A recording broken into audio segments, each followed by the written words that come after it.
It was the year 1878, and the Arizona Territory was a wound baked open by the sun. Close to the Mexico border, the land did not forgive. It was all red rock bones, yucca spikes, and the long, patient arms of saguaro cactus. The heat was not just heat. It was a weight, a heavy hand that pressed down from a brass-colored sky, demanding survival. In the center of this hardship sat the town of Dry Creek. It was a place holding on by its fingernails, clinging to a few brackish wells and the promise of a sacred aquifer that bled underground, south toward the valley of the Ayana's people. This was the time of the railroad pushing west, a steel snake slithering across the desert. It brought with it cattle barons, railroad investors, bounty hunters, cavalry soldiers, prospectors, and saloon girls. They all crowded into places like Dry Creek, a tangle of sweat, greed, and desperation. The law was a thin whisper. A gun spoke louder and was heard more clearly than any judge. At the scorched edge of town, where the last dusty street gave up and became desert, stood the well. It was deep, lined with stones worn smooth by rope and time. The well was the heart of Dry Creek, and like any heart, it was a place of both meeting and potential violence. Settlers and natives alike came there. They drew water. They traded goods. They exchanged news in hushed tones. For the white townsfolk, the well was life. Simple, brutal survival. Without it, the town would shrivel and die in less than a week. For the people of Ayana, the Chiricahua, the well was only the beginning. It was the headwater, the public face of the sacred spring that fed their hidden valley. A spring tied to the spirits of their ancestors. From the very start, the well was the symbol of the coming fight. It was the ground where two worlds touched, and where they would inevitably clash. Ayana was a woman of that valley. She might have been 22 or perhaps 24 summers old. Time moved differently for her people. She was a warrior, a hunter, and an apprentice to her mother, learning the ways of healing herbs and sacred songs. She carried two burdens: the knowledge of her ancestors and the weight of her vanishing people. Her purpose was clear: to protect her valley and the sacred water. She would keep the few survivors of the long removals and massacres safe. But inside, she was a storm. She was caught between the old traditions and a burning hatred for the invaders. And beneath that, buried deep, was the quiet, dangerous desire for her own life. A life where she might choose the man she loved, where she might decide her own future. He was the other half of the storm, though he did not know it yet. His name was Luke Carver. He was perhaps 35 years old, a white man who had seen too much. He was a former scout for the United States Cavalry, a man who had used his knowledge of the land to lead soldiers on campaigns against people just like Ayana. Now, he was just a cowboy, a hired hand, sometimes a hired gun, for a rich man. He lived like a shadow, his face closed, his eyes cold. But behind that coldness, he was haunted by the ghosts of what he had done, the things he had seen. His goal, he told himself, was simple. He wanted to earn enough money to get away from the border. He wanted to leave the blood-soaked dust behind, find a place where he could drink until he forgot the faces of the dead. The man who paid him was Silas Monroe. Monroe was a cattle baron and a railroad investor, a man who saw the desert not as a home, but as a ledger. He wanted to control the aquifer, dam the sacred spring, and turn it into a massive reservoir. It would feed his thousands of cattle and supply the new steam engines for the railroad stop he planned to build. The valley, and the people in it, were just an inconvenience. Monroe had allies. Sheriff Briggs was his man. Briggs was a lazy, corrupt man who wore a badge as an excuse to drink for free and take bribes. He saw the natives as vermin, a problem to be swept clean. In Dry Creek, the law bent to money, and money was white. Ayana's tribe was just a rock in the path of progress, and progress meant crushing the rock. She waited at the well each morning. This was Ayana's ritual. Before the sun had baked the courage out of the day, she would ride her paint pony into town. She stopped at the stone well, her movements economical and precise. She was there for water, but also to trade. She brought dried herbs, potent remedies her mother had taught her, and she exchanged them for flour, salt, and bullets. She always stood alone. The women of the town gathered in a different, tighter circle, their buckets clattering, their voices sharp. They watched Ayanna.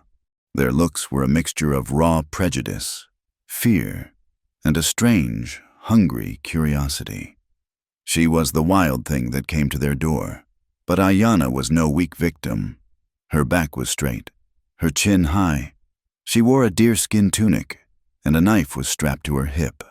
Her eyes, dark and wary, missed nothing. She was not the prey.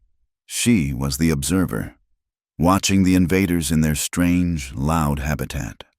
One morning, the dust at the far end of the street announced a new arrival. It was Luke Carver, riding point for a river of Monroe's cattle. The longhorns were lowing, their hooves churning the world into a brown fog. Luke was coated in the fog, his hat pulled low, his shoulders slumped with the weariness of a man who had slept in the saddle. He guided his horse toward the well, breaking from the herd. He needed to fill his canteen before heading to the saloon. He stopped his horse just as Ayanna bent to pull the heavy, dripping bucket from the well's lip. He dismounted, and for a moment, they were the only two people in the world. He stood on one side of the stone circle, she on the other. Their eyes met.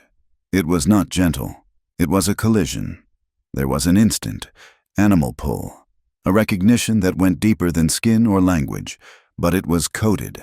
Instantly, in a thick frost of suspicion, he saw her, and his mind, by reflex, labeled her Apache, hostile, the kind of person he had once been paid to hunt.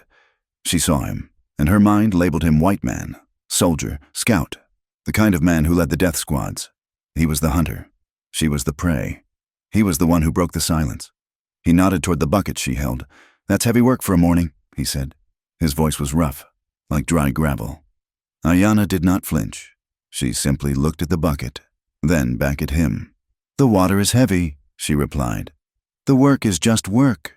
He had expected fear or anger, or perhaps she would simply ignore him.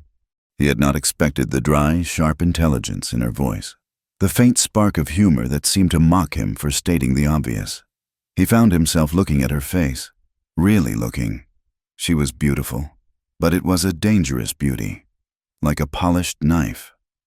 "Monroe's cattle," she said, nodding toward the river of horns moving past them. It was not a question. "They are," he said. "They drink a lot of water."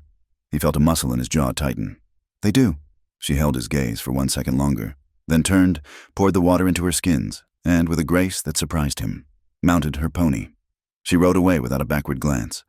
Luke watched her go, a strange, unwelcome feeling stirring in his gut. He filled his canteen, the water tasting like dust. Later that day, the unease settled into something harder. Ayanna, trading her herbs at the general store, heard 2 railroad surveyors talking. They spoke of routes and grades, and their voices were loud with whiskey and arrogance. They mentioned a valley, a perfect flat pass for the tracks, a place that needed to be cleared. Her heart grew as heavy as the stone at the bottom of the well. Across the street, in the cool darkness of the saloon, Luke was collecting his pay. Silas Monroe, a big man with a soft body and hard eyes, counted out the coins. "Good work, Carver," Monroe said, pushing the stack of silver toward him. Luke just nodded, sweeping the coins into his hand.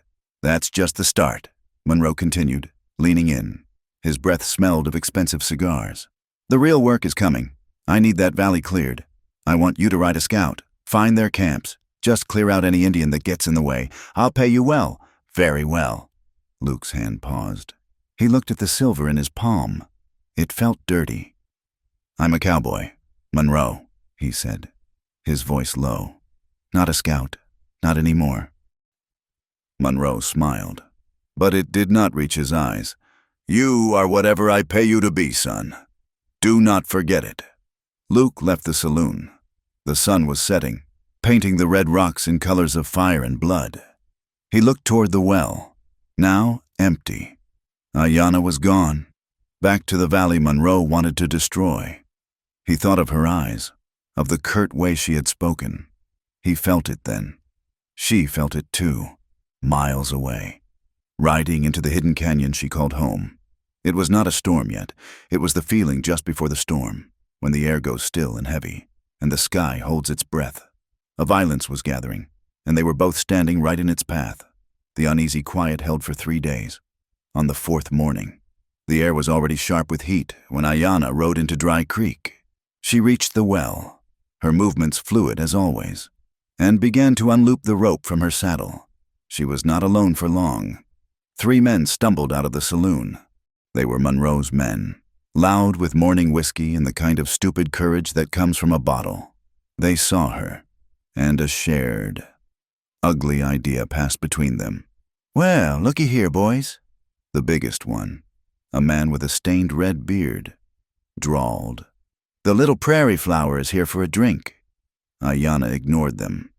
She dropped the bucket into the well, her back straight. The sound of the bucket hitting the water far below was a hollow echo. "She ain't very friendly," another one complained, stepping closer. He was young, with a mean squint. "Maybe we ought to teach her some manners." The big one laughed and reached out, grabbing the shawl that covered her hair. He yanked it. "What's under here? Honey, are you hiding something?" Ayanna spun, letting the rope go. Her hand flew to the knife at her hip. She moved so fast the men actually took a step back, surprised. Her eyes were not the eyes of a flower. They were the eyes of a hawk, bright and lethal. "You touch me again," she said, her voice low and as cold as the deep water, "and I will take your hand." Across the street, sitting on a bench outside the smithy, Sheriff Briggs watched. He was whittling a piece of wood, pretending to be very busy with it. He saw the men, he saw the woman, and he saw her hand on the knife. He did nothing. He was letting them discipline her, sending a clear, silent message to her people: "You are not welcome here." The red-bearded man's surprise turned to anger. "Why, you little—" He lunged for her. He never reached her. "That's enough." The voice was not loud, but it cut through the morning tension like a razor. Luke Carver was standing not 10 feet away, his hand resting casually on the butt of his Colt. He had been on his way to the general store. He looked tired, but his eyes were wide awake and fixed on the 3 men. The red-bearded man stopped, his hand still in the air. He recognized Luke. "Carver, this ain't your business. We're just having some fun with the squaw." Luke's gaze did not waver. "It is not," he agreed, his voice flat. "But Silas Monroe does not want trouble with the natives right now. He has got surveyors in the hills. He does not need a war starting in the middle of town because you 3 are too drunk to stand." He used Monroe's name like a club, and it worked. The men's bravado faltered. They were afraid of their boss more than they were of Luke, but Luke was the boss's current favorite. "She pulled a knife on me," the young one whined. "Then you are lucky she did not use it," Luke said. "Now, go drink somewhere else. Your breath is poisoning the well." Grumbling, cursing under their breath, the 3 men shuffled. They glared at Ayanna, then at Luke, and finally, defeated. They turned and headed back toward the saloon. The street was suddenly very quiet. Sheriff Briggs sighed, snapped his whittling knife shut, and walked away, annoyed that his entertainment had been interrupted. Ayanna's hand was still on her knife. She was breathing hard, not from fear, but from a rage she was holding back. She was looking at Luke. Her expression was a war. He saw the gratitude she fought to hide, but he also saw the deep, burning hatred. He had saved her. Yes, but he had done it using the name of the man who was destroying her home. He was still one of them. He was still the enemy, just a more polite one. She said nothing, her eyes accusing him, thanking him, and dismissing him all at once. Before Luke could say a word, another voice joined the quiet. "He is right. Red Hawk. They are dogs, but they are dogs with a master." The voice belonged to Manuel, the town's blacksmith, a broad-shouldered man from Mexico who had shoes a horse for Ayanna's father once, many years ago. He had come out of his shop when the shouting started. The name he spoke hung in the air. Red Hawk. Luke's head turned slowly. He looked from Manuel back to Ayanna. His blood went cold. He was a scout. He heard all the whispers, all the bounties. Red Hawk. That was the name of the daring, ghost-like warrior who had been plaguing Monroe's supply lines for 6 months, the one who derailed a survey team, stampeded a herd of cavalry horses, and stole a crate of rifles. The one Silas Monroe had a $500, dead or alive, bounty on. He was staring at a 23-year-old woman, and he had just seen her almost draw on 3 armed men. He suddenly believed it. The gentle native girl was a myth. This woman, the one he had felt that strange pull toward, was the very person his boss wanted dead. Ayanna shot Manuel a look that was pure fire, a look that said, "You have betrayed me." Manuel visibly flinched, realizing his mistake. He had used her people's name for her, a name of respect, and had unmasked her in front of the enemy. She turned back to Luke. Her face was now a perfect, cold mask. She had seen the recognition dawn in his eyes. She knew he understood. Without a word, she picked up the rope, pulled the heavy bucket from the well, filled her skins, and walked to her pony. She mounted and rode out of town, never looking back. Luke stood by the well for a long time. The world had just shifted under his feet. His inner conflict, the guilt he carried, suddenly had a face, and it was the face of the woman he had just defended, the woman his boss had just paid him to hunt. That night, the saloon was buzzing. Silas Monroe had called a private meeting in the back room. He was expansive, generous, buying whiskey for his key men and for Sheriff Briggs. Luke sat in the corner, nursing a single glass, his hat pulled low. He was invited because Monroe thought he was his new chief scout. "Gentlemen," Monroe boomed, unrolling a large map on the poker table. "The future." He tapped a thick finger on the map. It showed Dry Creek, the surrounding mountains, and a long, winding canyon. A thick blue line was drawn through the canyon.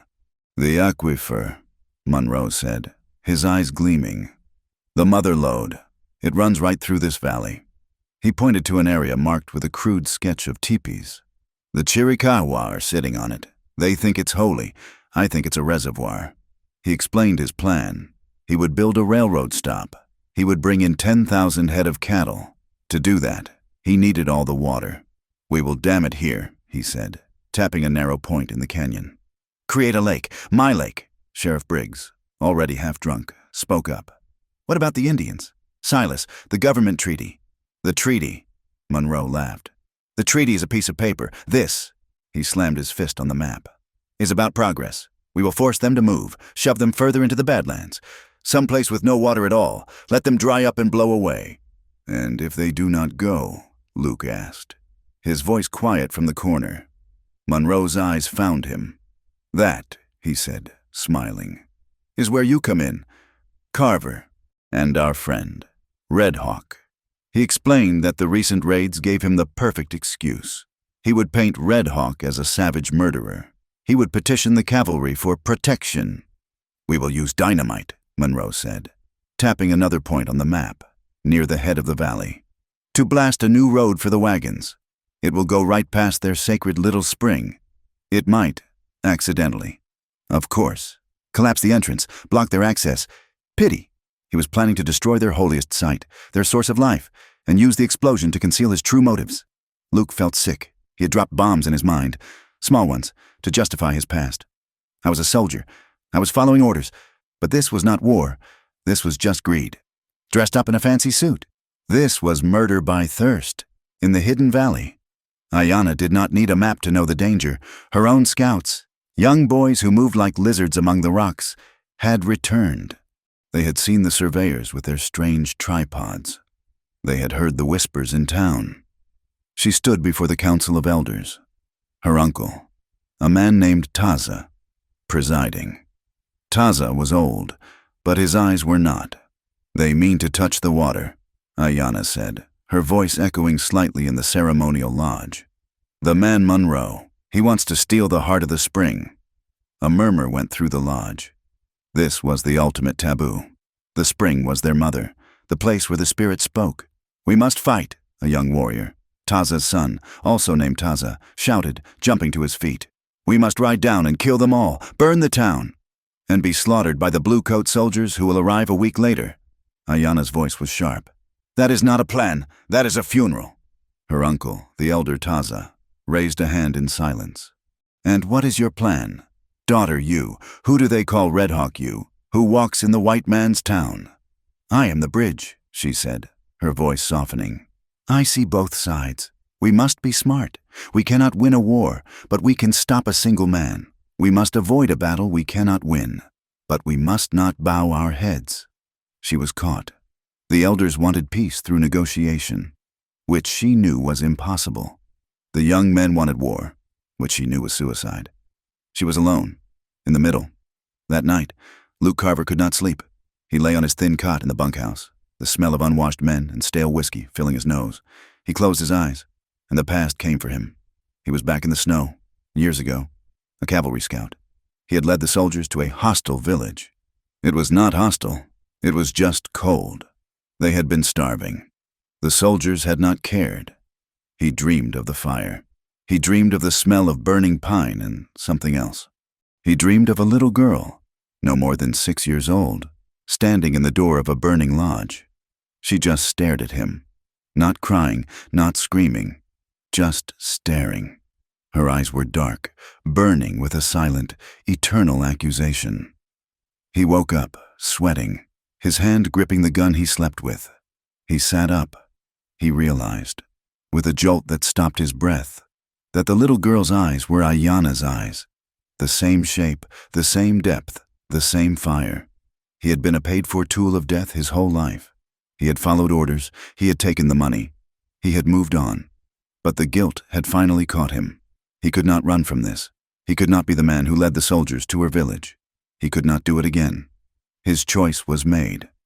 2 nights later, Ayanna moved through the darkness like a ghost. She had learned from her scouts that a wagon, loaded with the first shipment of dynamite, was being kept under light guard at Monroe's corral, ready to move at dawn. She would not start a war, but she would not let them bring the rock eaters to her sacred valley. She would destroy the wagon. She slipped over the corral fence, a shadow among shadows. The 2 guards were at the far end, sharing a bottle. She moved toward the wagon, her knife in her hand, ready to cut the canvas and soak the crates with oil. I would not do that if I were you. Luke Carver's voice came from the darkness right beside her. Before she could spin, he had her. His hand clamped over her mouth, his other arm like a steel band around her waist, pinning her arms. He dragged her back against the stable wall, into the pitch-black shadow. She fought like a wildcat. She stamped on his foot, trying to break his hold, trying to bring her knee up. He was stronger, and just as fast. He pressed her against the rough wood, his body pinning hers. Her hand, the one with the knife, was trapped between them. She managed to twist it, bringing the point up, pressing it hard against his ribs. She could feel his heart hammering through the thin cotton of his shirt. He did not let go of her mouth, but he drew his own gun, leveling the cold barrel against her throat. They were frozen. A stalemate. She had a knife at his heart. He had a gun at her throat. They were so close he could feel the heat of her breath on his hand. He could smell the sage and smoke in her hair. He slowly, very slowly, released the pressure on her mouth, but his arm stayed around her waist. If I move my hand, he whispered, his voice a low growl. Are you going to scream? She shook her head, her eyes furious over his hand. He moved his hand. You are the one who should scream, she hissed, the words spitting out. You guide the Deathbringers. You lead them to our homes. And your raids do not get people killed, he shot back, his own anger rising. That supply wagon you hit last month, the driver was a boy, 18 years old. He died. Your people stole our land. My people, I do not have any people. I am just a man trying to get by. By helping Monroe kill us, she snarled, and she pressed the knife harder. He winced. I am not helping him kill you, Luke said, and his voice changed. The anger was gone, replaced by a desperate weariness. Not anymore. That stopped her. She stared at him in the darkness. She could not see his face clearly, only the outline of his head, the glint of his eyes. He is moving the dynamite tomorrow, Luke whispered. To the head of the valley. He is going to blast the pass. He calls it building a road. I know, she said. That is why I'm here. This is stupid, he said. You burn this wagon. He will just bring another, and he will have an excuse to hunt you down. He will tell everyone Red Hawk tried to blow up the town. They both heard the logic in it. They both hated it. In their anger, in their standoff, they suddenly saw the real enemy. It was not the person whose heart she was touching with a blade, or the person whose throat he was pressing with a gun. It was Silas Monroe. It was Sheriff Briggs. It was the railroad. The money. The whole giant grinding machine that was chewing up the land and everyone in it. Ayanna slowly, very slowly, pulled the knife back. Just an inch. "What do you want, Scout?" she whispered. "I want you to not get yourself killed," he said, and he was surprised to find he meant it. "I want you to not start a war that will wipe out your people." He lowered his gun. He let go of her waist. The tension broke. They stood apart, breathing hard, 2 feet of darkness separating them. "You help me," she said. It was not a request. It was a demand. "Help you how?" "You are his man. You know his plans, where he will be, when the dynamite will move. You tell me." "And in return?" he asked, his voice wary. "In return," she said, "I will not hit your supply wagons. I will not kill your innocent boys. I will aim my arrows only at the men who come to destroy the water. I will fight Monroe, not the whole white world." It was a truce, a desperate, dangerous bargain made in the dark. Luke thought about the bounty. He thought about the money he was owed. He thought about the little girl with the burning eyes. "I cannot promise anything," he said, his voice rough. But he did not say no. He watched her melt back into the shadows. As silent as the ghost they said she was, he was left alone by the stable wall, a traitor to his boss, and, for the first time in his life, maybe not a traitor to himself. Ayanna returned to the hidden valley. The news she carried was a heavy stone. She stood before the elder council, her uncle Taza and the old healer Nalin, and she laid out the threat. "He will not just take the water," she explained, her voice quiet but carrying in the stillness of the lodge. "He will use the black powder, the dynamite, to break the stone. He will destroy the spring itself, not to take it, but to kill it." The warriors, led by the younger Taza, her cousin, exploded. He was a man made of fire and muscle, and he saw no path but war. "Then we give him war. We will ride on Dry Creek. We will burn the saloon. We will scalp this man Monroe." "And what of the women?" Ayanna countered, her voice rising to meet him. "The children, the men like Manuel the smith, or the widow at the store. Are they all Monroe? You will burn them. Too, the soldiers will come in a wave we cannot stop. We are not strong enough to fight the whole United States Army. This is not a fight of strength. It is a fight for survival." Nalin, the old man, who had seen 90 winters, finally spoke. His voice was like dried leaves rattling. "The hawk does not fight the storm. Young Taza, she uses the wind. Ayanna is right. We must protect the spring, not die for the gravel around it. We must be smarter than our anger." Ayanna's goal was set. She would protect the water. She would avoid a war, but she would fight if she was cornered. In Dry Creek, Luke Carver was playing a dangerous game. He still rode for Monroe. He drank in the saloon. He collected his pay, but he had become a ghost. He listened. He watched. He filed away the maps, the shipping schedules for the dynamite, the names of the men Monroe hired for his new security team. He was a spy in his own life, and the guilt he felt before was now sharpened into a knife's edge of purpose. The town itself was changing. The air grew thick with rumors. Silas Monroe and Sheriff Briggs were generous with their whiskey, and with their poison.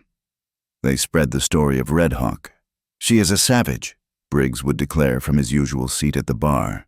"Killed 2 surveyors last month, a regular butcher. It is not safe for decent folk. She is leading a war party. They want to burn us all in our beds." Some of the townsfolk, the ones whose fear was already high, believed it. They saw Ayanna's people as a dark tide, waiting to sweep them away. They bought more ammunition. They looked at the desert with new hatred. But others, the ones who had lived there longer, were not so sure. Manuel, the blacksmith, kept his mouth shut. But he remembered the times Ayanna's mother had brought medicine for his wife. He remembered that Red Hawk had only ever hit Monroe's wagons, never the general stores. And there was Sarah, the widow who ran the general store. She was a tough, quiet woman who had buried a husband and 2 children. She had seen real savagery, and usually wore a suit. Not deerskin. She doubted the stories, but she kept her doubts to herself. The town was dividing, splitting down the middle between old fear and a new, manufactured hate. Ayanna needed to see this for herself. She could not come as Red Hawk. She came with 3 other women from her tribe, all of them wrapped in thick blankets as if they were old crones, their faces shadowed. They carried baskets of woven yucca to trade. They kept their eyes down. It was a disguise of humility, and it worked perfectly. She walked through Dry Creek, not as a warrior, but as a ghost. She saw the new wanted poster for Red Hawk, the $500 promised. She saw the fear in the eyes of the women who hurried past her group, pulling their children close. Then she saw something that stopped her. A young white mother, her face thin with hardship, was sitting on the boardwalk. Her son, a small boy of about 4, was crying. The mother gave him the last piece of her bread. As Ayanna's group passed, a little girl from her tribe, no older than the boy, stumbled. She looked at the boy and his bread with a hunger that was ancient.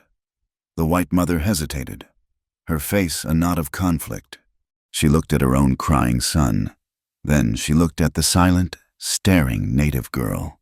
With a sigh that seemed to pull from her very bones, she broke the last piece of bread in half. She held out the small piece to the girl.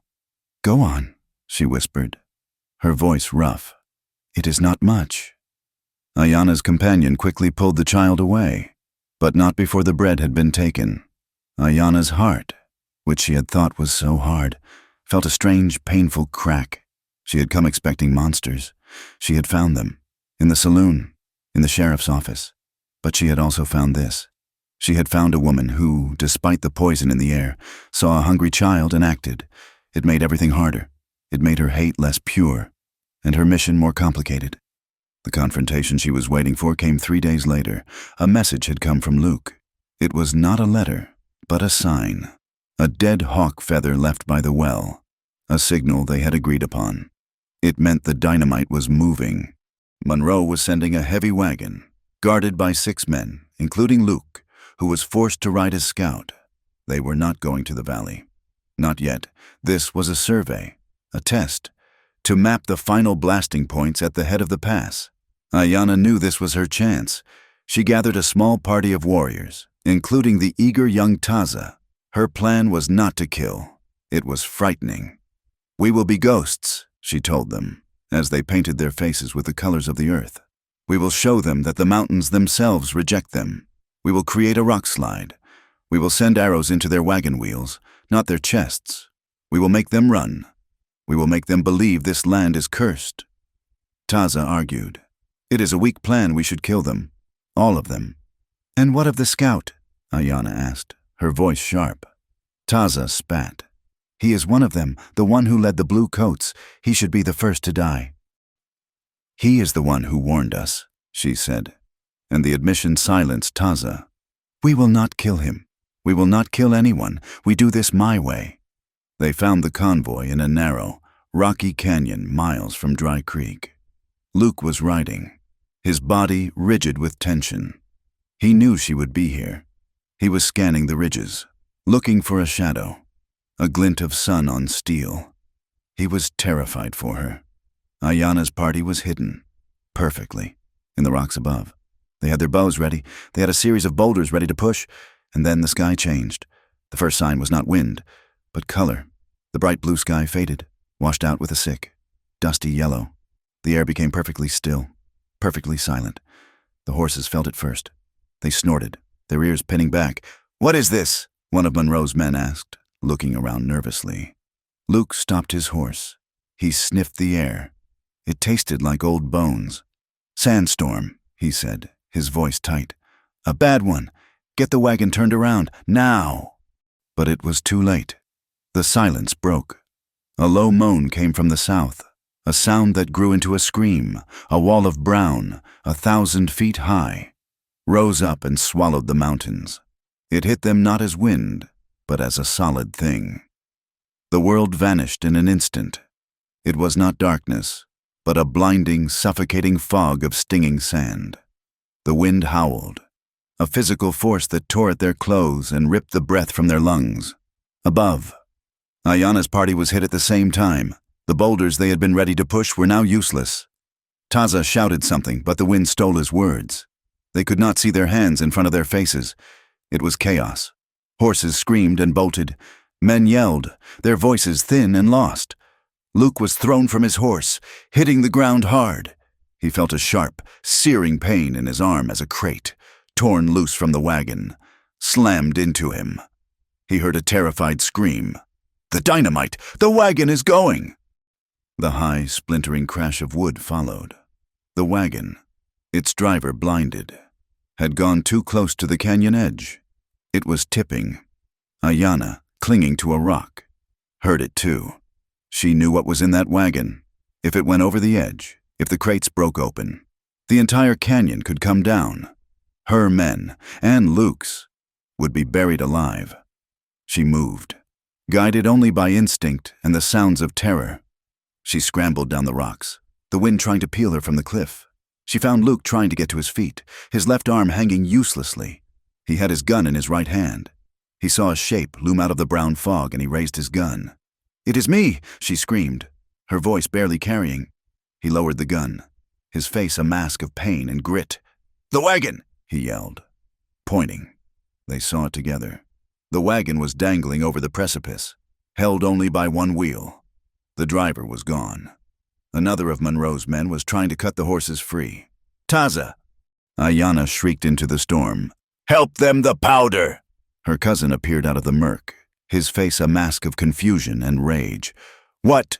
Help them!" she commanded. "We must save the wagon." For a second, Taza stared.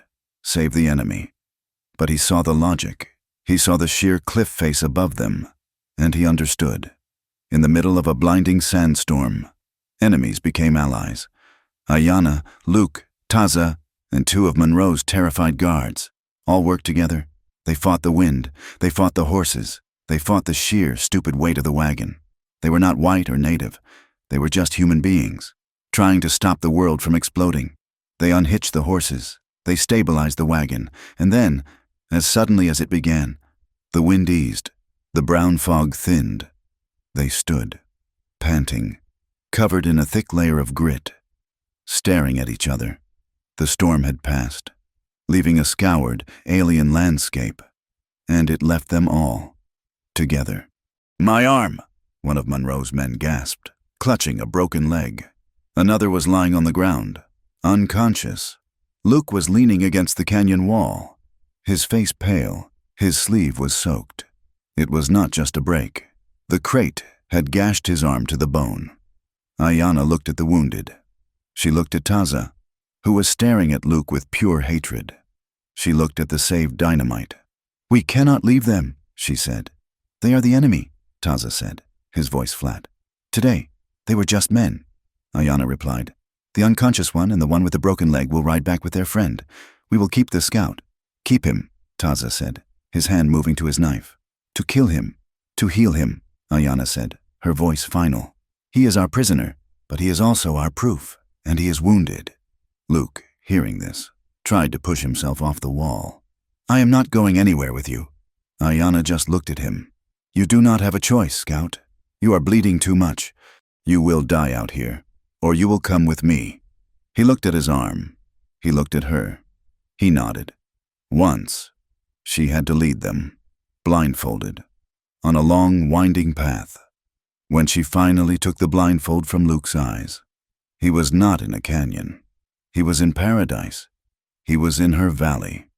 He had tried to find it on a map for Monroe. Now he saw it as a prisoner. It was green. So green it hurt his eyes after the desert. A clear, perfect stream, the sacred water, ran through the center. Children, naked and laughing, were playing in the water. Women were grinding corn, their voices a low, pleasant murmur. Old men sat in the sun, smoking. This was the hostile village. This was the problem Monroe wanted to sweep away. He looked at the children, and he saw the face of the girl in his dreams, the one in the burning lodge. His guilt returned, not as a ghost, but as a living, breathing thing. The young Taza stalked beside them, his face a thundercloud. He had not stopped glaring at Luke. "Why is he here? Ayanna," he demanded, loud enough for all to hear. Why do you bring this snake, this Pindalikoyi, this scout, into our home?" "He is wounded," Ayana said, her voice calm. "Then let him die. He is the one who led the soldiers. He is also the one whose warning saved us from a fight," she said. "And in the storm, he fought beside us, did he not?" Taza had no answer for that. He just spat on the ground near Luke's feet. That night, Luke lay on a soft buffalo robe in a small wickiup. The valley was filled with the sound of the stream, and, further away, a soft drum. Ayana entered, carrying a stone bowl. He was feverish, and the pain in his arm was a hot, throbbing fire. "Come to poison me, Red Hawk," he muttered, trying to sit up. She pushed him back down with a firm, cool hand on his good shoulder. "Be still. If I wanted you dead, Scout, I would have left you for the vultures. They would be picking your bones clean by now." She knelt beside him. The firelight played over her face, softening the hard lines. She put the bowl down. The smell was sharp, like pine and mint. "This will hurt," she said. She began to clean the wound. Her hands were not soft, but they were sure. They were the hands of a hunter, a healer. He hissed as the poultice touched his raw skin. "Hold still," she commanded. He gritted his teeth, his eyes squeezed shut. He was intensely aware of her, the warmth of her body, so close to his, the smell of the herbs, and underneath it, the smell of her skin. Like smoke and clean earth, her dark hair was not in its usual braid, and a long strand of it fell forward, brushing his cheek. He opened his eyes. She was concentrating, her brow furrowed. He watched her. This woman who was his enemy, his secret ally, his prisoner, his savior. "Your cousin does not like me much," he said, his voice rough. "Taza does not like any white man," she replied, not looking up. "He has good reason. His father was killed at Apache Pass." "I was not there," Luke said, quietly. "But you were somewhere else, were you not?" she asked. Her eyes finally met his. They were dark, and he could see the fire, the pain, and the questions. He had no answer. She finished wrapping the arm in clean, soft strips of buckskin. "You will rest. In 2 days, the fever will break. Then we talk." She stood to leave. "Ayana," he said. She paused, her back to him. "Thank you," he said. She said nothing. She just left the wickiup, leaving him alone with his pain, his guilt, and the impossible, dangerous warmth that was spreading in his chest. 2 days later, the fever was gone. Luke was weak, but his mind was clear. Ayana came to him again, this time with Nolan, the old man. They talked for hours. Luke told them about Monroe's full plan, the dam, the reservoir, the plan to use the cavalry. Nolan listened, his eyes closed. Ayana listened, her face grim. "You are a part of his plan," she said. "He wants to use your name, Red Hawk, to start his war. Then we must change the plan," she said. She looked at Luke. "You know his maps. You know where he builds." "He is planting survey stakes," Luke said, "marking the path for the railroad, right through the sacred lands. He has guards on them. He is daring you to attack them."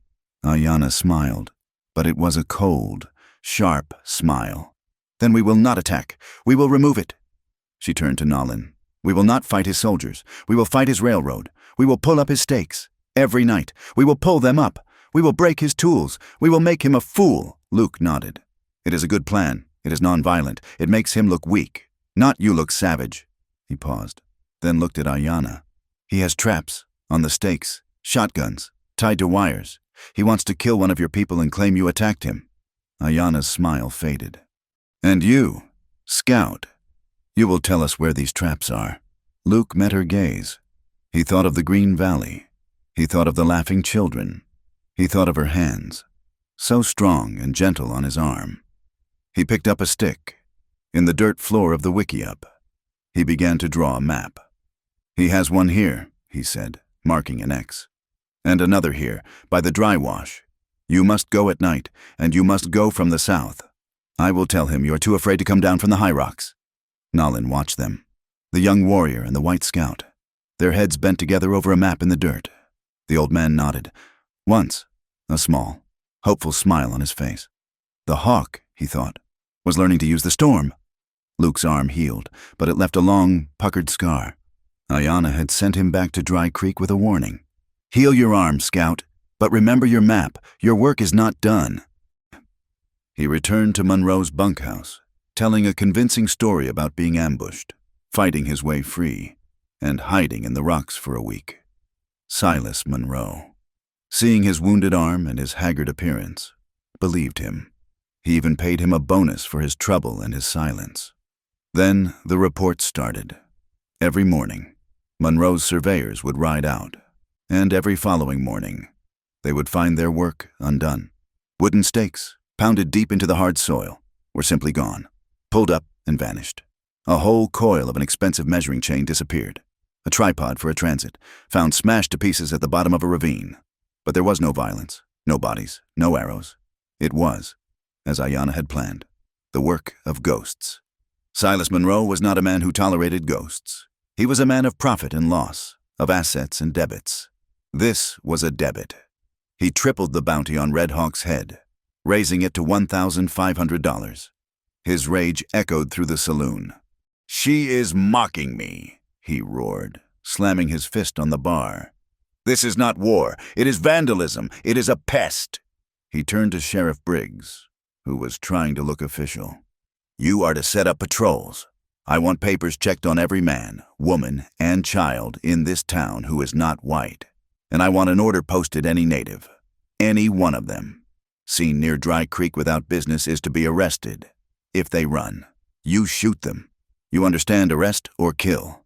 Briggs, happy to have his authority reinforced by Monroe's money, formed a sloppy patrol of drunkards and bullies. They stalked the main street, harassing Manuel the smith and stopping the few Mexican women who came to trade, demanding to see papers they did not have. The town's air, already tense, now crackled with open hostility. In the hidden valley, the young Taza was also furious. He saw the new wanted poster Ayanna had brought back. "This is a child's game," he argued in the council lodge. "We pull up sticks while he plots to kill us. This Scout, this Luke, he is playing you. Ayanna, he has made you soft while we are being ghosts. Monroe is building an army. We must strike. We must hit his dynamite, hit his house, hit his heart. And you will be the one to tell the widows why their husbands died in a pointless raid." Ayanna's voice was cold. "You will be the one to watch the soldiers burn this valley. No, we are doing this my way. We are bleeding him of money and time. We are making him a fool, not a martyr." Taza stormed out of the lodge. He saw her alliance with the Scout as a betrayal, a weakness that would be the end of them all. Ayanna and Luke could no longer risk messages. The feather by the well was too dangerous. The town too full of watchful, hateful eyes. They needed to talk. They had to. The well became their only sanctuary. It was the one place she was expected to be, and the one place a cowboy could ride to at dawn without raising suspicion. Their new ritual began in the deep, cold dark, 2 hours before the sun. The town was asleep, wrapped in a moonless black. Ayanna would slip into town, a shadow on her pony, and wait by the well. Luke, sleeping with his boots on, would rise from the bunkhouse, his movements silent, and walk to the well as if to water his horse. They stood on opposite sides of the stone circle, two ghosts in the dark. The only sound, the scrape of the rope and the splash of the bucket far below. They spoke in whispers. "He is hiring 6 new gunmen," Luke murmured, his voice a low rumble. "From Tucson. They arrive on Friday. His surveyors are moving to the East Ridge," she whispered back, her breath a small white cloud. "Taza will lead a party to pull the stakes tonight." "Good. Tell Taza to avoid the dry wash. I told Monroe I set a wire there. He will be watching it." But they did not only talk of war. In that strange, intimate darkness, they talked of themselves. The whispers became a fragile bridge between their two worlds. "You were a scout," she said one morning, her voice soft. "Why guide them?" He stopped, his hand on the rope.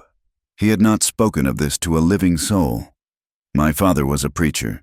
He believed in God and the flag. He said it was my duty. I was young. I was stupid. I thought I was taming the land. I did not realize I was just breaking it." Another morning, he asked her, "Red Hawk? Why do they call you that?"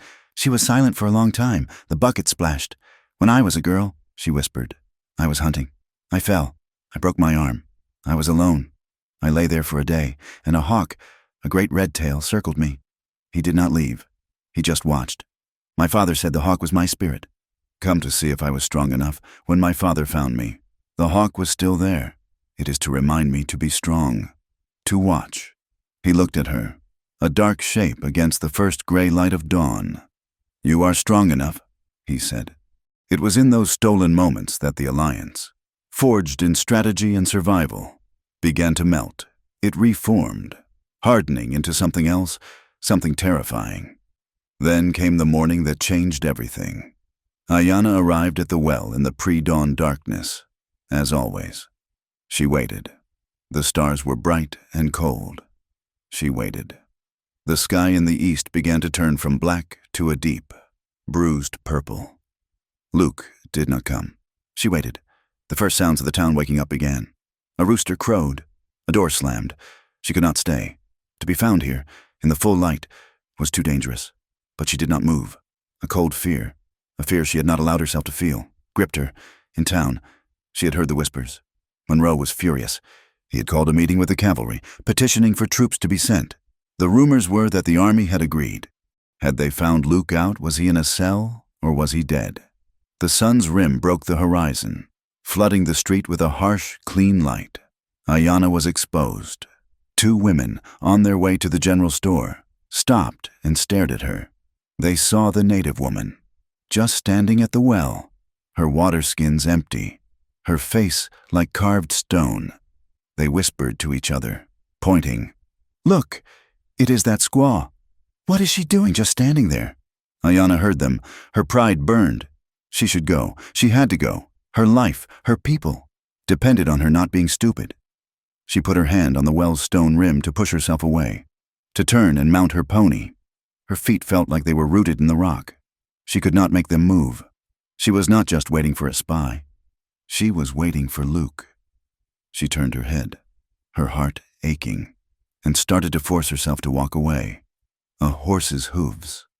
Not a walk, but a hard, desperate gallop. She spun around. Luke Carver was riding into town like the devil was on his tail. His horse was lathered, its breath coming in ragged gasps. He was covered in dust. His face was streaked with sweat, and he looked wild.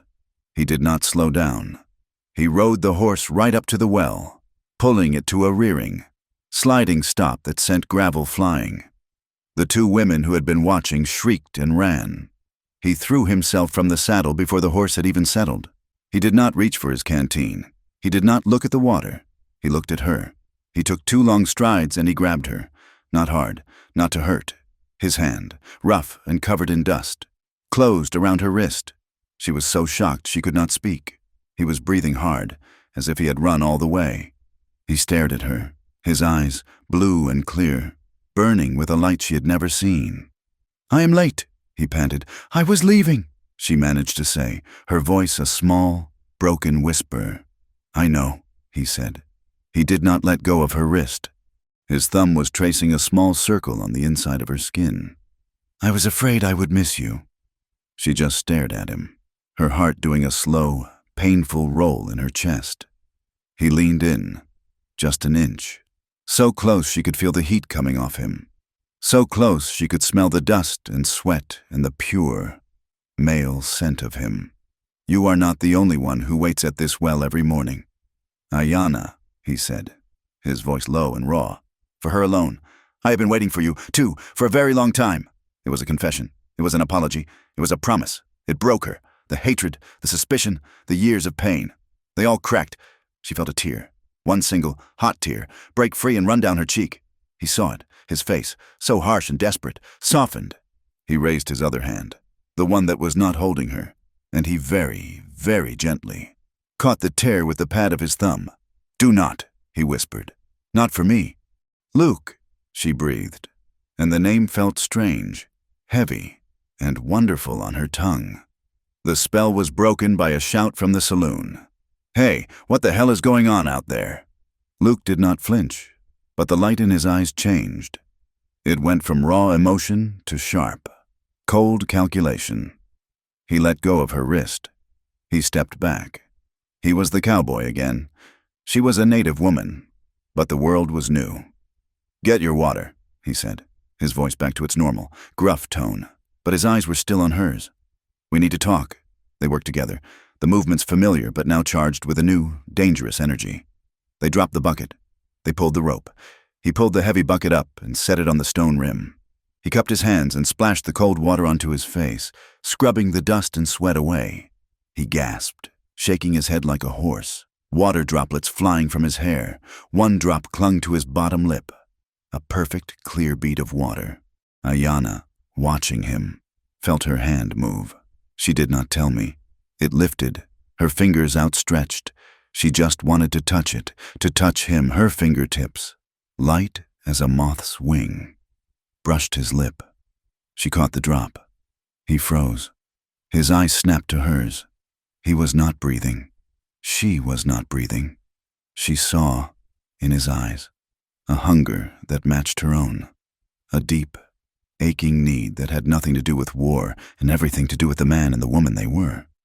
A slow smile touched his lips.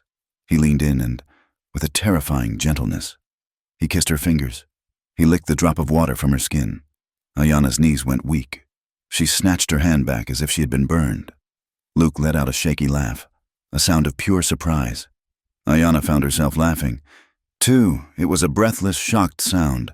They stood at the well, a wanted warrior and a traitorous scout, laughing like two fools. They were in love, and it was the most dangerous thing that had ever happened to either of them. This new, fragile thing was a strength, but it was also a target. In the town, there were shadows that watched. Manuel, the smith, saw Luke's ride. He saw the way Luke had grabbed the native woman. He saw the way they had stood. Too close. After. He went back to his forge, his face thoughtful. He did not tell Sheriff Briggs. Sarah, the widow at the store, had seen it too, from her window. She had seen Luke's desperation. She had watched them laugh. Later that day, when Luke came in to buy coffee, his hands shaking slightly, she gave him a little extra. "You look like you have been through a ringer, Luke," she said, her voice kind. He just nodded. And in the saloon, a young woman named Lily, who saw too much for the few dollars she earned, watched Sheriff Briggs talk to Luke. "Saw you making a scene at the well this morning. Carver," Briggs said, his eyes narrowed. "My horse threw a shoe," Luke lied, his voice flat. "I was in a hurry." Lily, who was wiping the bar, saw the lie, and she saw the way Briggs did not quite believe it. Later, when Briggs tried to get her to find out what Luke was really up to, she just smiled and told him it would cost him extra. She did not like the sheriff. She did, however, like the look she had seen on Luke's face. But their new, dangerous happiness was not built to last. The young Taza, consumed by his own rage and his jealousy of the scout, had decided Ayanna's way was the way of a coward. He did not go to the council. He did not tell Ayanna. He gathered 3 other young warriors who felt as he did. They were tired of pulling stakes. They wanted blood. They knew Monroe was sending a freight wagon, not with dynamite, but with whiskey and supplies for his new gunmen. Taza saw it as a target, a real target. They ambushed the wagon 6 miles out of town. It was a clumsy, brutal attack. They were not ghosts. They were a war party. They killed the driver and his guard. They set the wagon on fire. The problem was, the driver was not one of Monroe's men. He was a freighter from Tucson, and his guard was his 15-year-old son. The news hit Dry Creek like a bolt of lightning. A civilian, a child, killed. Silas Monroe had his martyrs. He stood on the saloon porch, his voice breaking with false grief. "Savage!" he roared, his voice carrying across the street. "Red Hawk, she has murdered a boy, a child, while we were pulling stakes. She was sharpening her knives for our children." He had found the bodies, and he had, of course, lied. He said it was Red Hawk. He said she had killed them, scalped them, and left them for the vultures. It did not matter that it was a lie. The town, poised on the edge of hate, fell into it. Even Sarah and Manuel, the ones who had doubted, felt a cold knot of fear. A child. Monroe's telegram to the cavalry post was sent within the hour. It did not ask for help. It demanded it. It spoke of massacres, of women and children at risk, of an imminent native uprising led by the butcher. Red Hawk, the army, this time, agreed. A full troop was on its way. Ayanna heard the news from a terrified Manuel, who met her on the road. The look on his face told her everything. When he told her, a boy. Ayanna, they say she killed a boy. The blood drained from her face. She knew, instantly. Who had done this? Taza. She was trapped by her cousin's blind violence, trapped by her own people's code of silence, trapped by her love for Luke, which had made her blind to Taza's growing rage. She felt a guilt so profound it threatened to drown her. She had not stopped him. This was her fault. That night, she did not meet Luke. She went to the sacred spring. The valley was silent, not with peace, but with fear. The warriors were cleaning their rifles. The women were packing food. They all knew what Taza had done, and they all knew what it meant. Ayanna went to the edge of the spring, the place where the water bubbled up from the heart of the earth. She knelt, alone, and prayed. She asked her ancestors for guidance, for a sign. "What do I do?" she whispered to the water. "I have brought this doom upon us. My love has made me weak. My anger has made me blind. Show me the path." She stared into the dark, reflecting water. The surface was like a black mirror, showing her only the stars, and then they rippled. She saw an image. It was not the spring. It was the well, the stone well in Dry Creek. She saw it clearly, and she saw Luke. He was standing by the well, but he was not laughing. He was bleeding. He was looking at her, his face full of pain, and he was falling. She cried out, pulling back from the water. The vision was gone. It was a premonition, a warning. She knew, with a certainty that chilled her to the bone, that the fight was coming, and it would not be in the valley. It would be at the well, and if she made the wrong choice, both her world and his would be lost. The spring and the well, she realized, were connected. If one bled, the other would die. The world was squeezing them. The drought, which had held off, returned with a vengeance. The air was dry. The land was cracking. The sacred spring's flow slowed to a trickle, and in Dry Creek, the water level in the well dropped. It dropped by 5 feet, then 10. The women had to fight to pull up a half-full bucket. Fear turned to a new, desperate panic. Monroe seized on it. "They are stealing our water," he declared.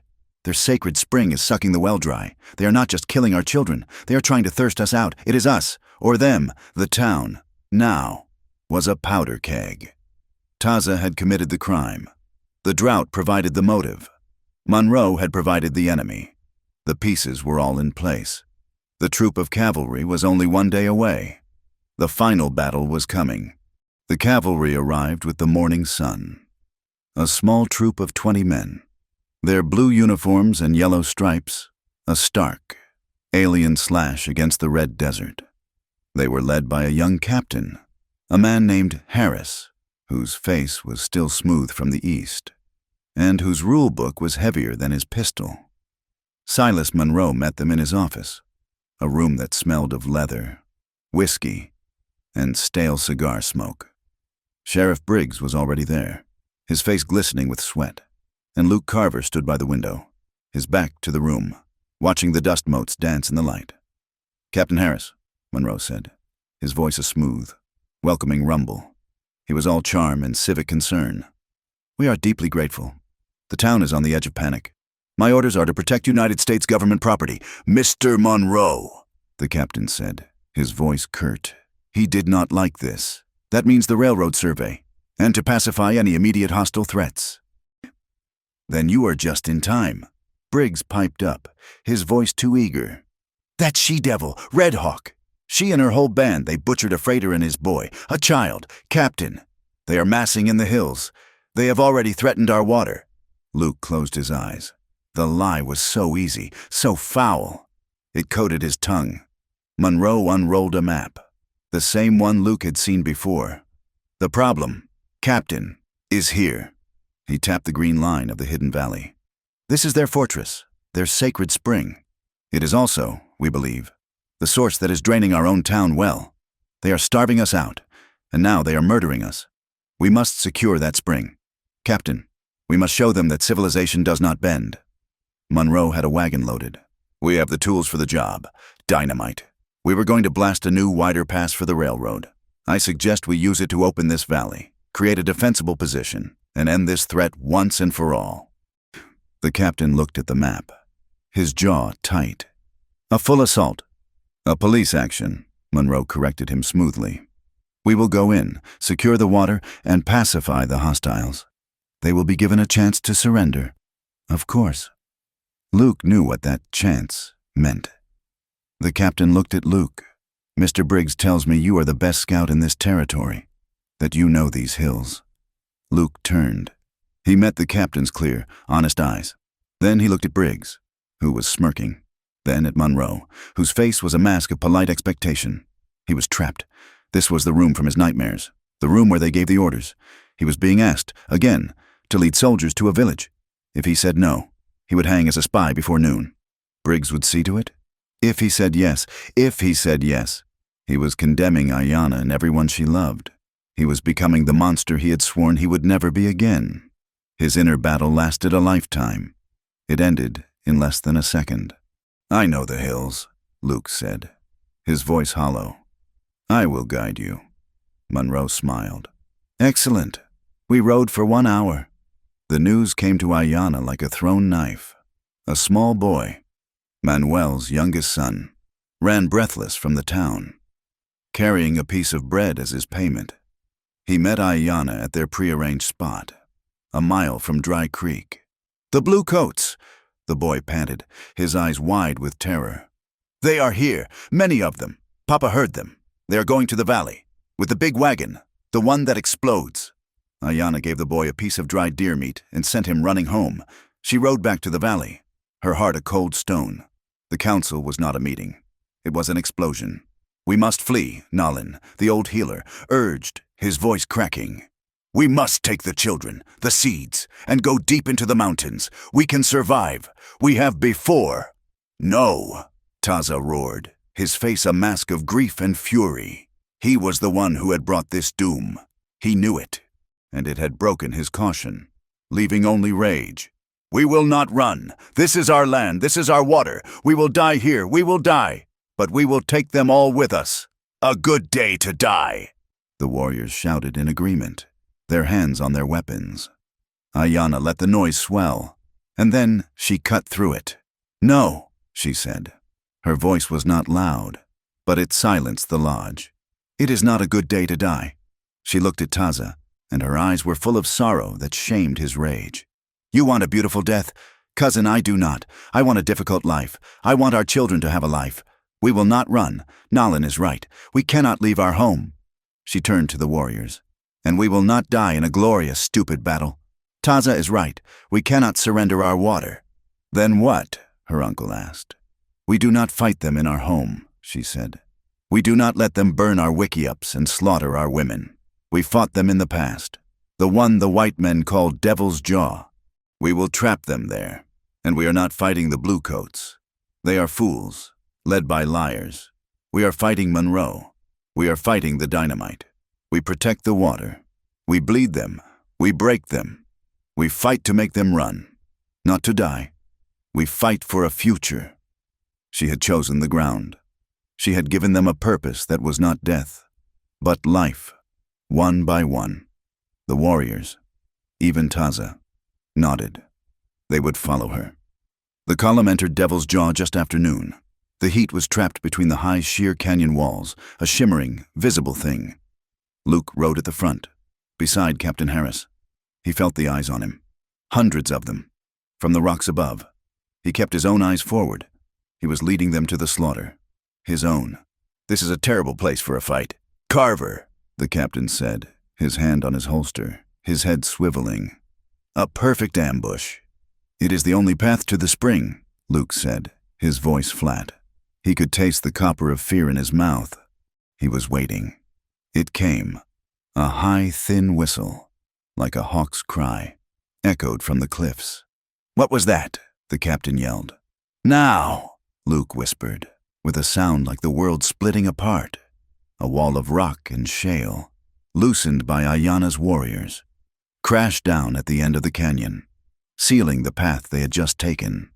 They were trapped. "Ambush," Captain Harris roared, drawing his pistol.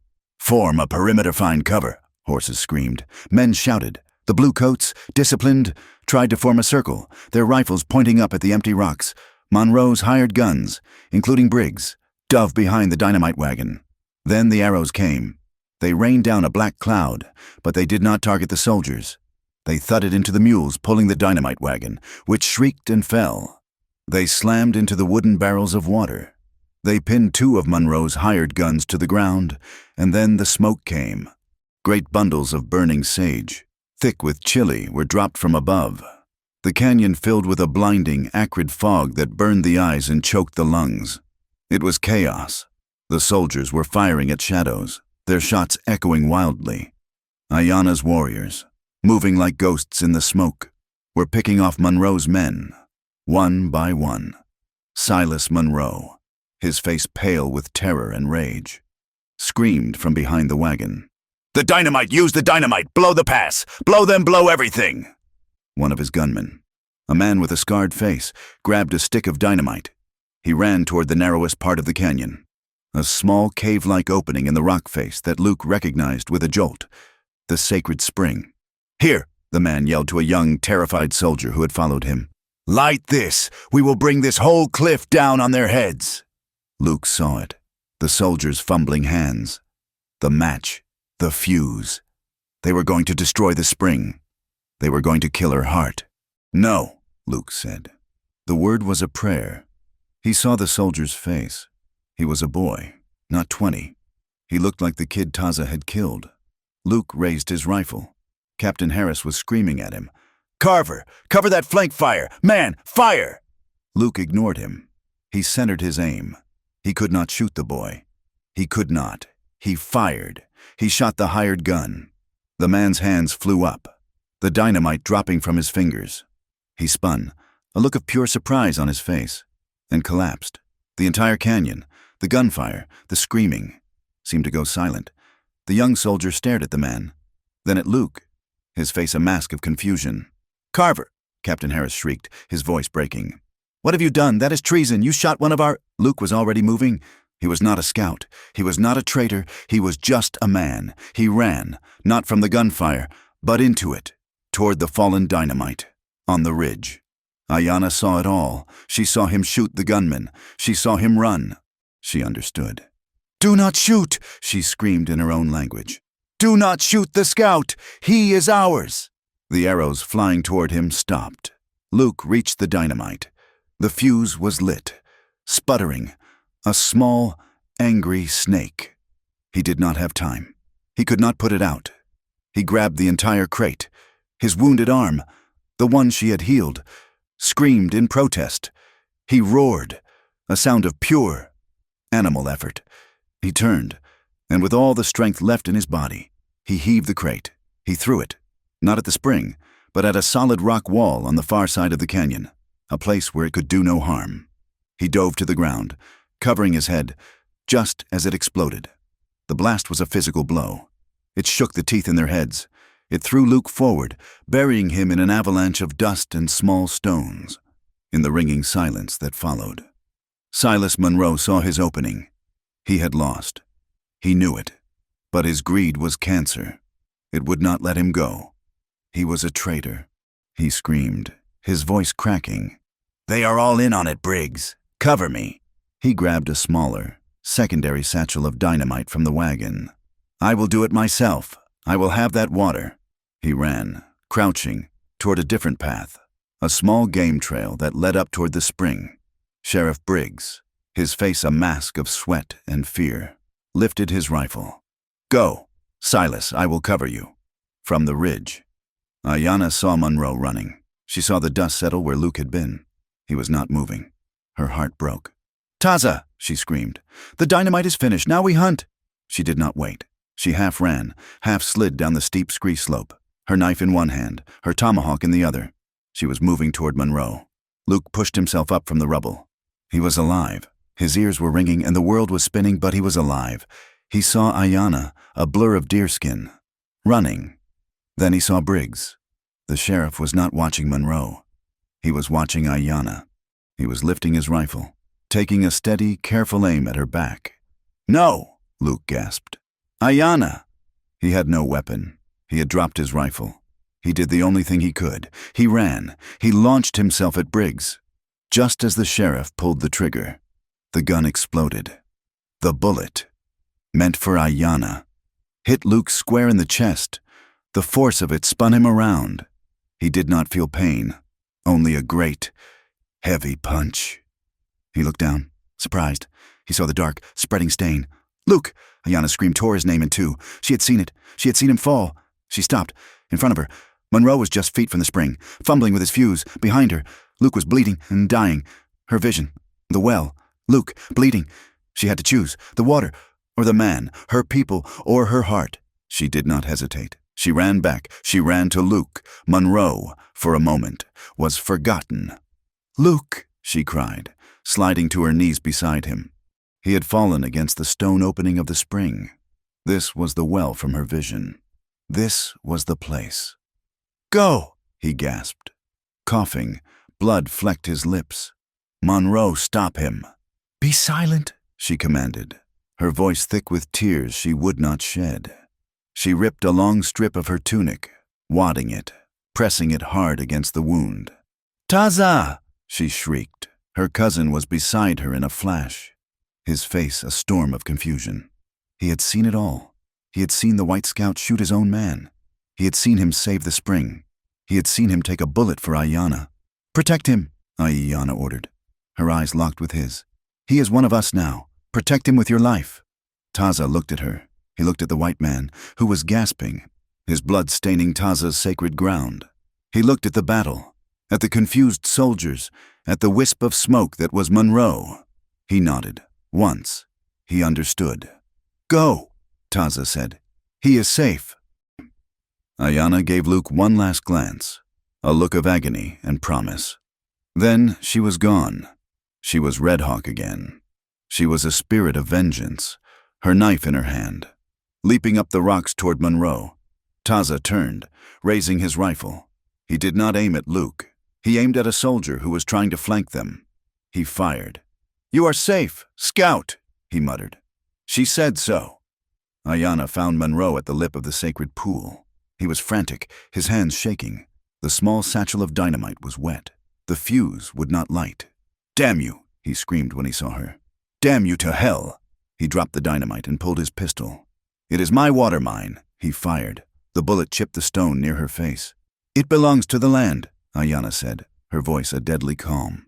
She did not raise her weapon. She just stood, watching him. He lunged at her, firing again, wildly. "It is mine." The ground by the spring was not dry. It was slick with green, sacred moss fed by the constant mist.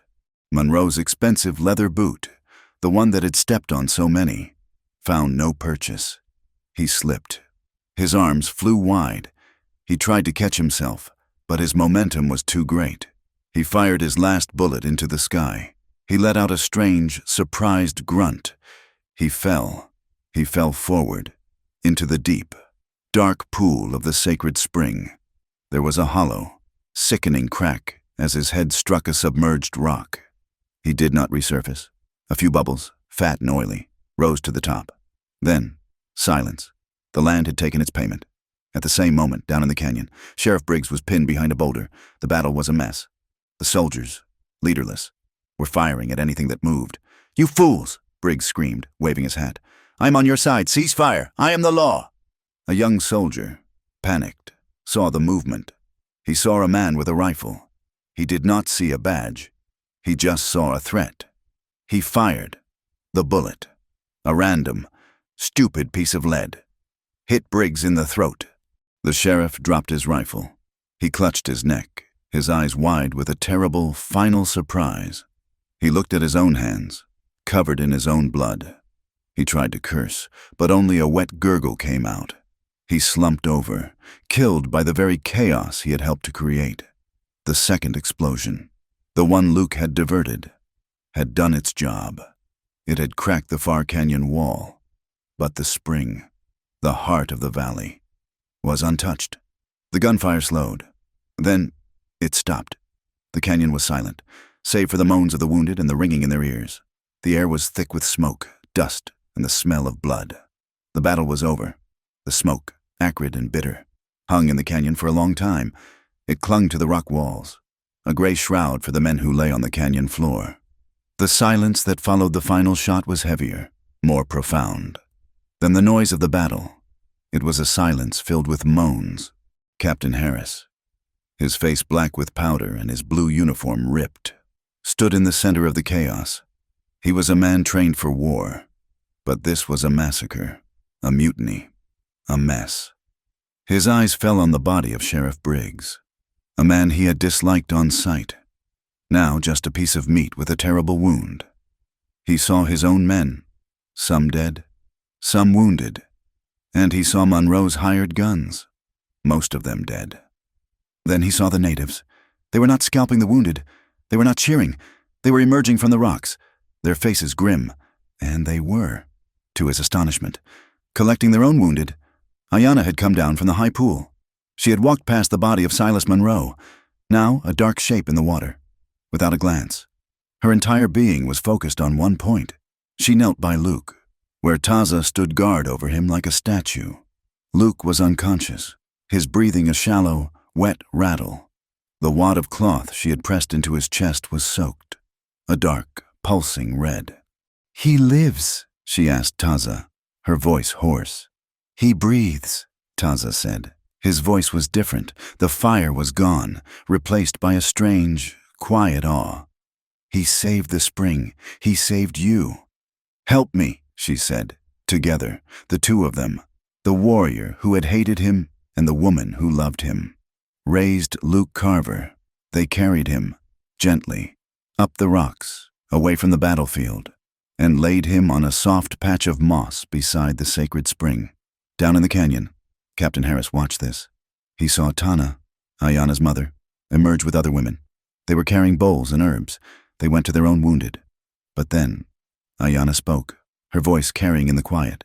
She pointed to a young soldier, the same one who had almost lit the dynamite, who was now on the ground, clutching a shattered leg.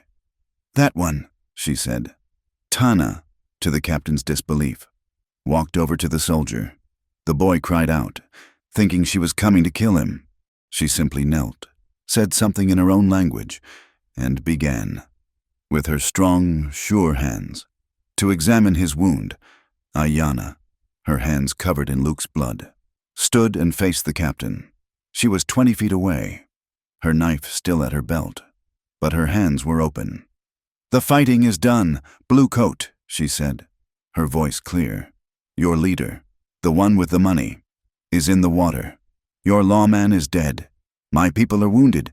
Your men are wounded. We will take our dead. You will take yours. But the wounded are just men. We have healers. They will help all who bleed." Captain Harris had a book of rules in his head, a book that told him how to deal with hostiles. It had no page for this. It had no page for a warrior chief who offered medicine after a battle. "Who are you?" he asked, his own pistol hanging, forgotten, in his hand. "I am Ayanna," she said. "This is my home. You are a trespasser, but you are not a murderer, not like him." She nodded toward the pool.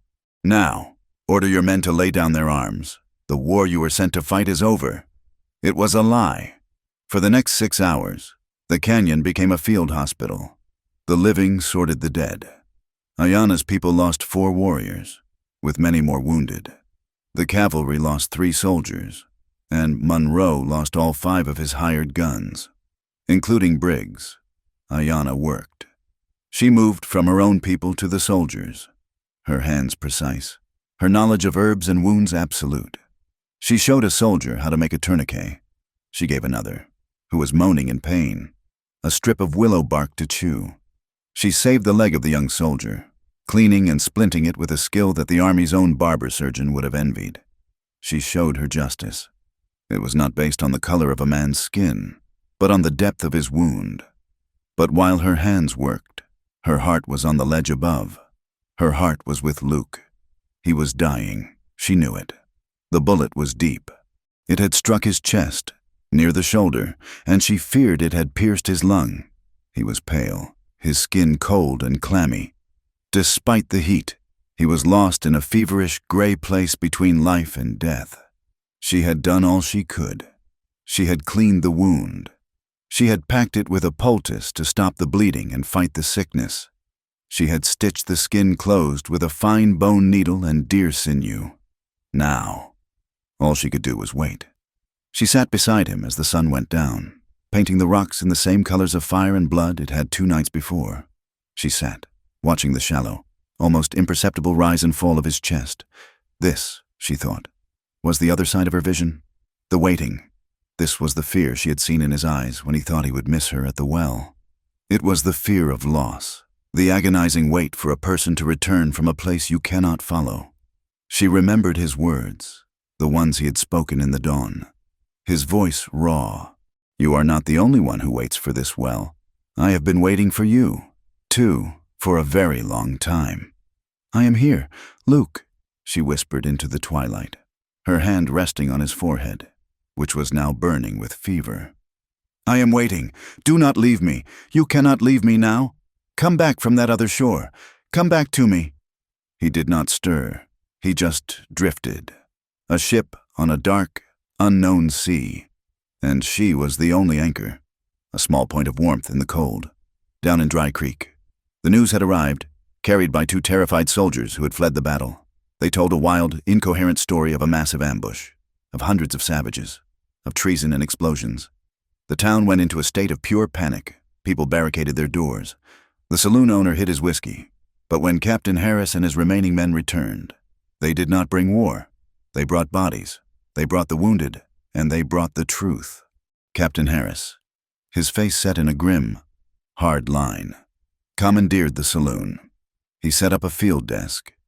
He was not just a soldier now. He was an investigator. He had been lied to. He had been used.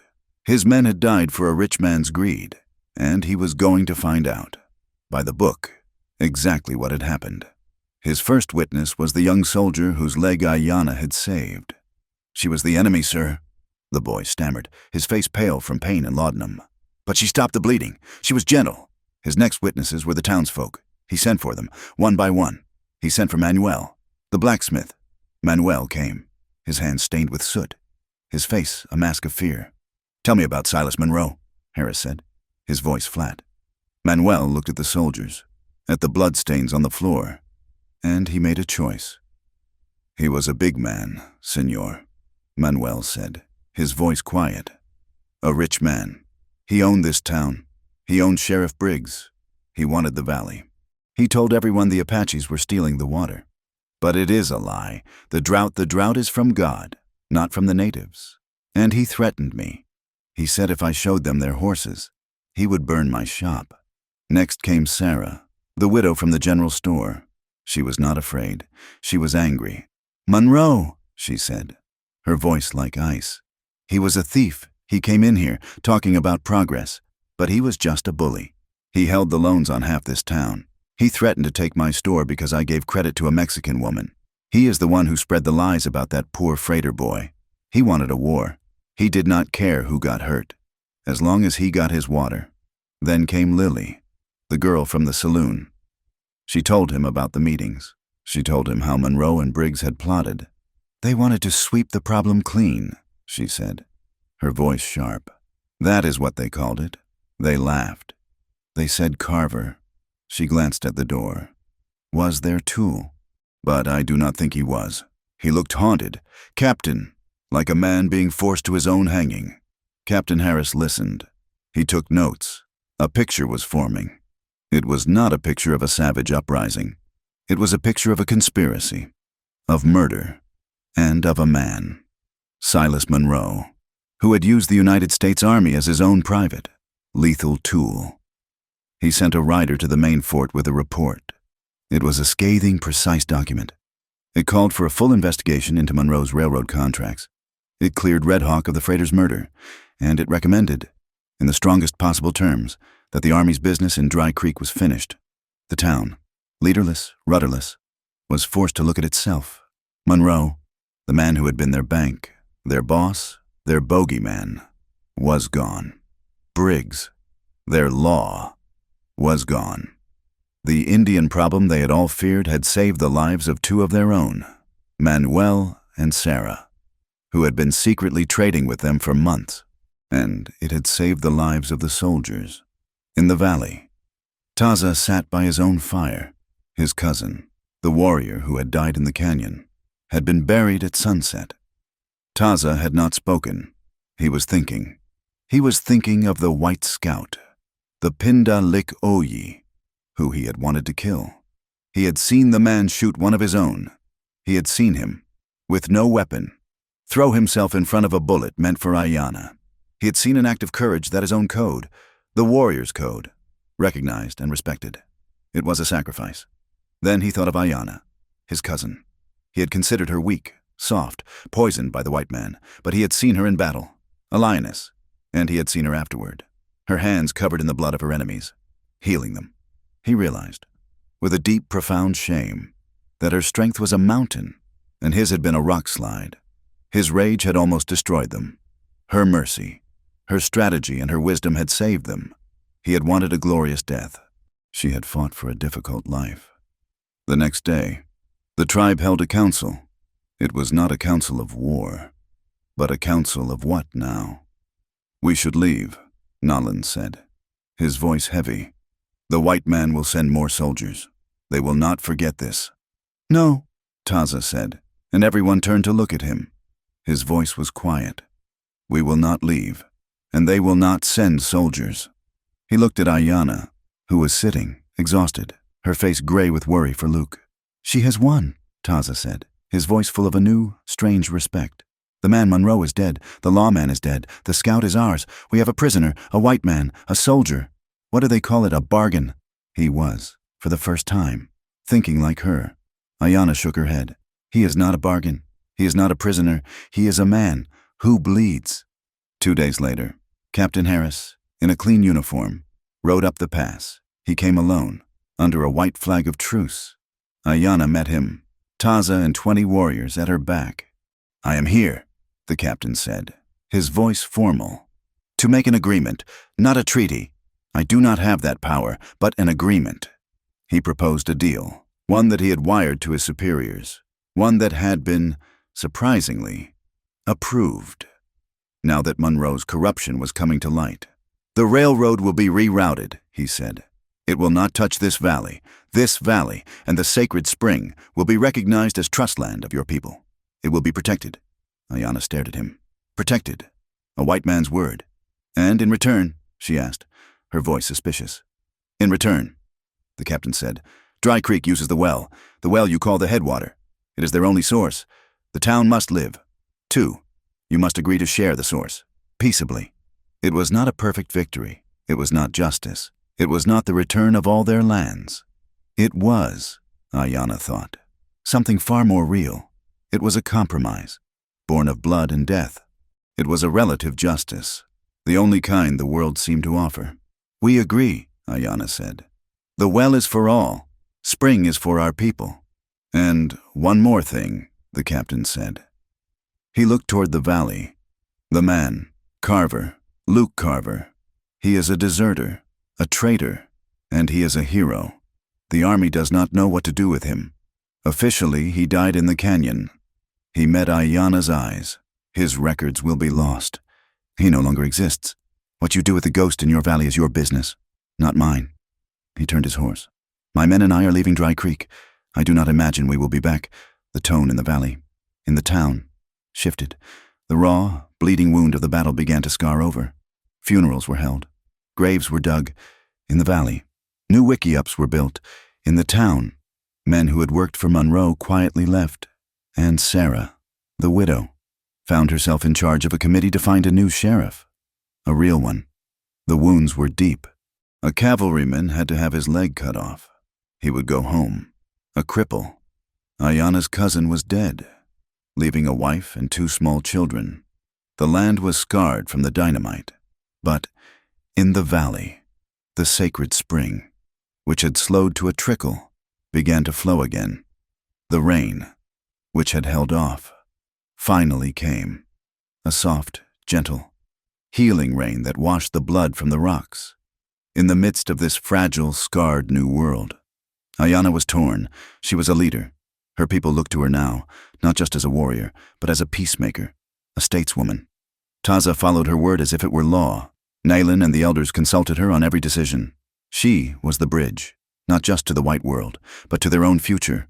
Her duty was here, her life was here, but her heart was in a small, quiet wickiup, beside a man who was still lost in the gray twilight. He had not woken up. His fever was a constant, raging fire. He was still fighting, but it was a fight she could not help him with. She had to choose. If he lived, if, by some miracle, he lived, what then would he leave? Go back to a world that thought he was dead, and could she, the leader of her people, leave with him? Her mind was a war between her duty and a new, terrifying, all-consuming desire. The desire for a simple, private life. A life where she could love a man. A life she had never, until now, believed she was allowed to want. The fever broke on the 9th day. It broke like a storm, leaving Luke Carver soaked in sweat, weak as a newborn, but alive.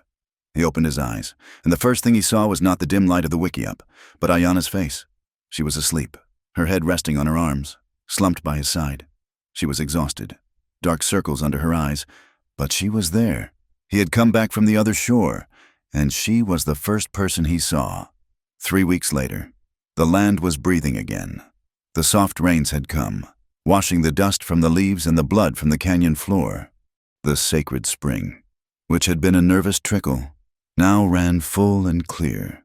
The grass in the valley was a vibrant, shocking green.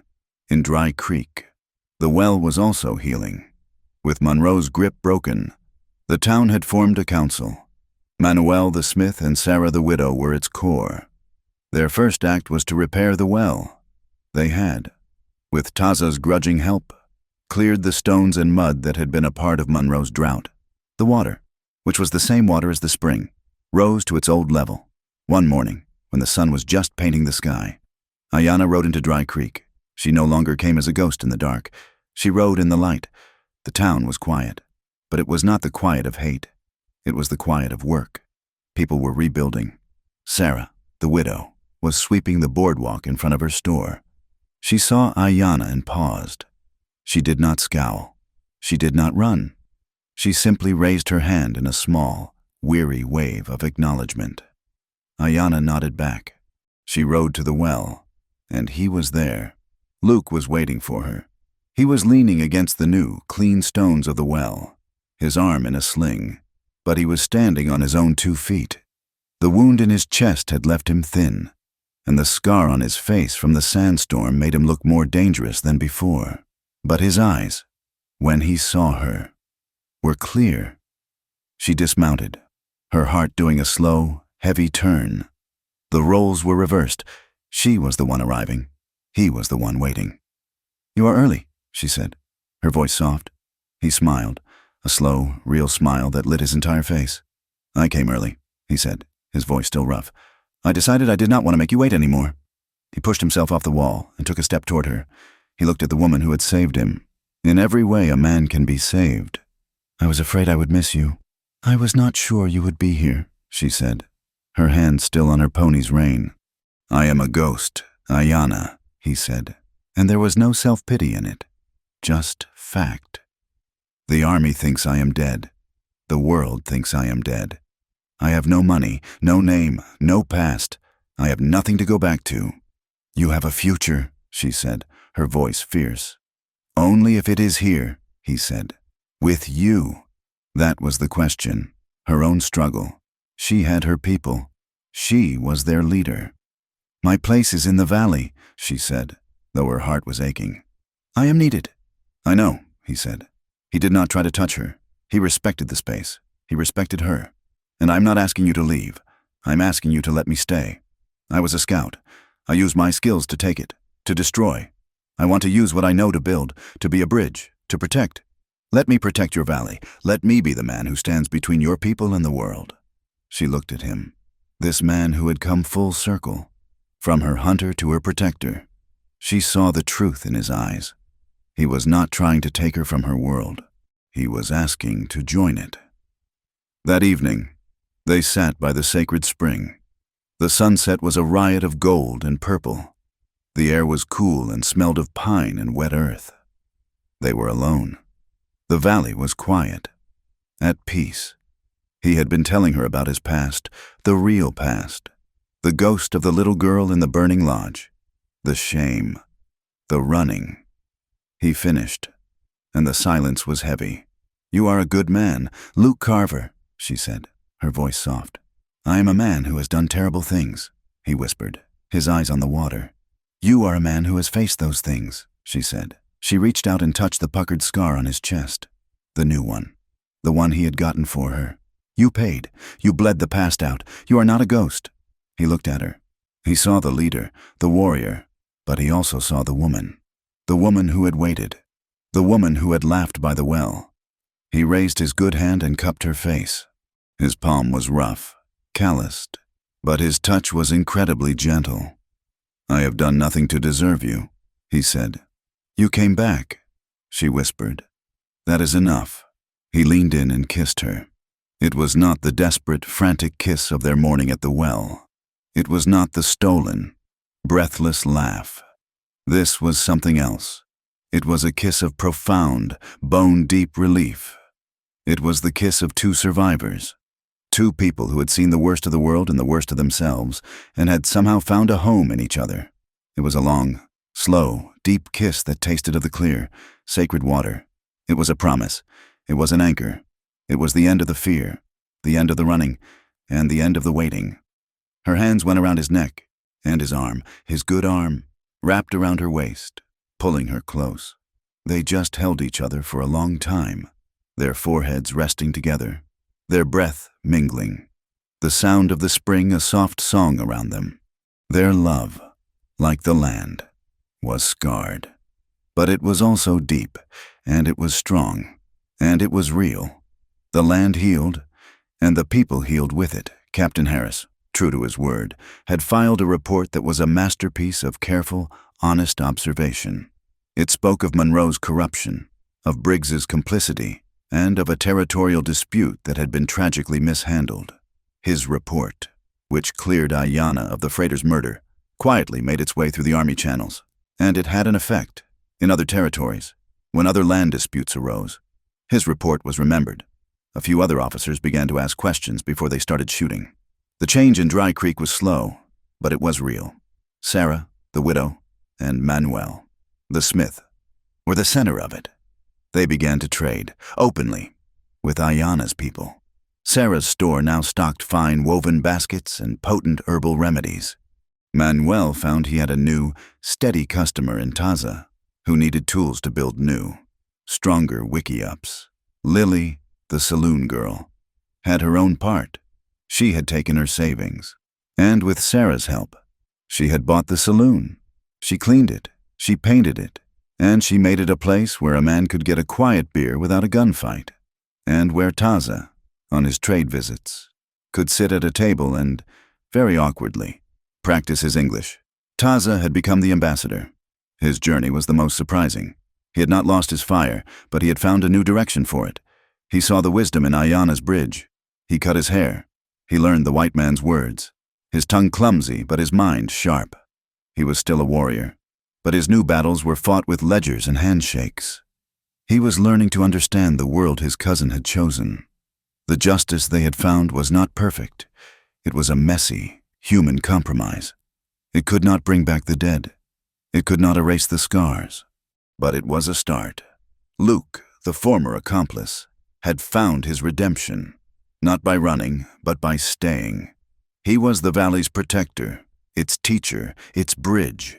He taught the young men how to build a stronger fence, how to read a map, and how to speak a few words of English. And Ayanna, the hunted warrior, had found her true calling. She was not just Red Hawk. She was the leader, the stateswoman. She chose to move her people's main camp, not deeper into the mountains, but closer to the valley's edge, near the border of Dry Creek. It was a statement. It was not a fortress, but an open hand, a place where trade, not war, would be the future, the spring in the well, once symbols of division, were now symbols of a shared life. The sacred water, the heart of their freedom, still flowed. It flowed from the hidden valley to the public square, a reminder that two worlds, white and native, past and future, were connected. The story did not end. It was the beginning. It showed that history did not have to be a circle of violence. Love could not erase the past, but it could change the future. Luke's willingness to face his own ghosts was the only thing that could have built a bridge of trust. And Ayanna's dignity, her refusal to be either a victim or a savage, had reminded everyone of the right to own the land beneath your feet. One evening, as the sun set, turning the high red rocks to purple, Luke and Ayanna sat on the ledge by the sacred spring. His arm was fully healed now, and it was strong around her. Her head rested on his shoulder, down below. In the deepening twilight, they could hear the sound of laughter. It was the children. Ayanna's young nephew, the one whose father had died in the canyon, was playing a game by the stream. He was playing with Manuel's youngest son, the one who had brought her the warning. They were splashing, their laughter high and clear, a sound that knew nothing of blood or borders. Luke tightened his arm around her. She took his hand. They said nothing. They just watched the future. In Dry Creek, the well was the heart of the town. People still came to it every morning, gathering in the cool dawn. They still waited, but they were no longer waiting for a fight or for a war to begin. They were waiting for a friend. They were waiting for news. They were waiting to share a smile and to draw the water that, they now knew, belonged to everyone. Thank you for listening to this story. We would love to know where in the world you are tuning in from. Please, let us know in the comments below so we can connect and share our thoughts. If you enjoyed this tale, please subscribe to our channel, Wild West Tales. Give this video a like and support us by hitting that hype button. It helps get these stories heard by more folks.